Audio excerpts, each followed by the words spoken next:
All right, so my name is Rebecca Kent. This is my persuasive speech called Video Games Bad or Good?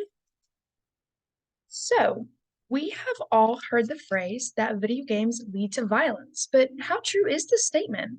Well, as someone who's played video games for basically my entire life, I can say with certainty that they have not made me have any violent tendencies or actions. My interest in games has not made me into an overly violent person. So, this sparks the question, can it be said for certain that video games are what's causing all of this violence in America? Well, studies suggest that video games are not a leading cause in violence.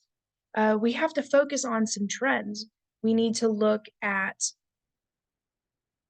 increases in playtime in America with violence and increases in playtime in other countries with violence. The two do not correlate.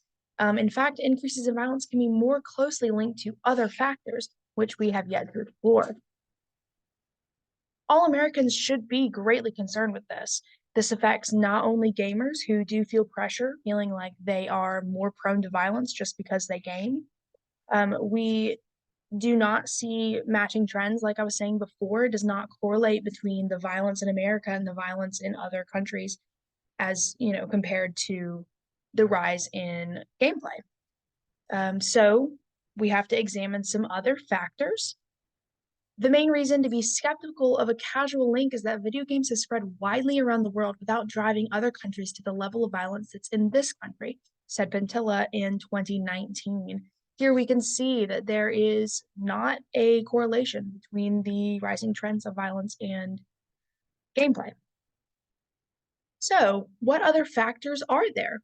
Well, if video games are not the cause, then we have to explore our other options, such as poor behavioral control, high emotional stress. So, with poor behavior control, we see violence being linked to social factors such as poverty, poor education, family instability, not video games.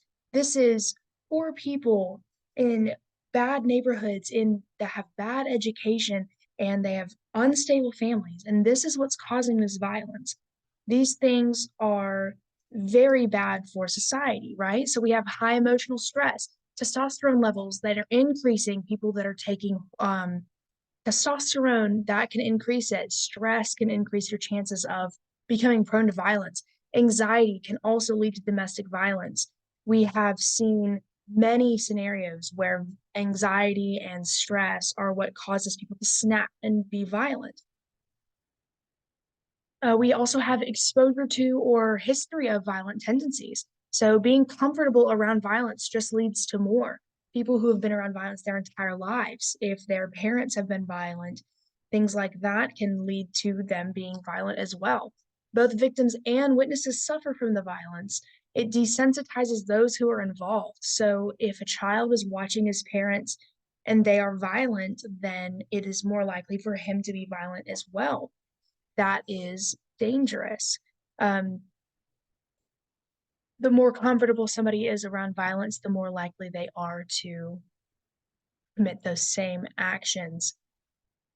All right, so now that we know some leading causes in violence, we can talk about some positive effects of gaming, right? So we have gaming can increase your reasoning skills, increase your spatial navigation, reasoning, memory, and perception, according to Granick in 2013.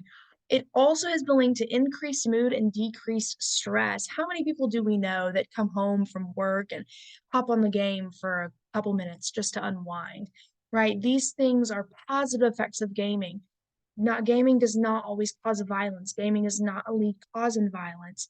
It can actually have some very powerful, strong effects positively.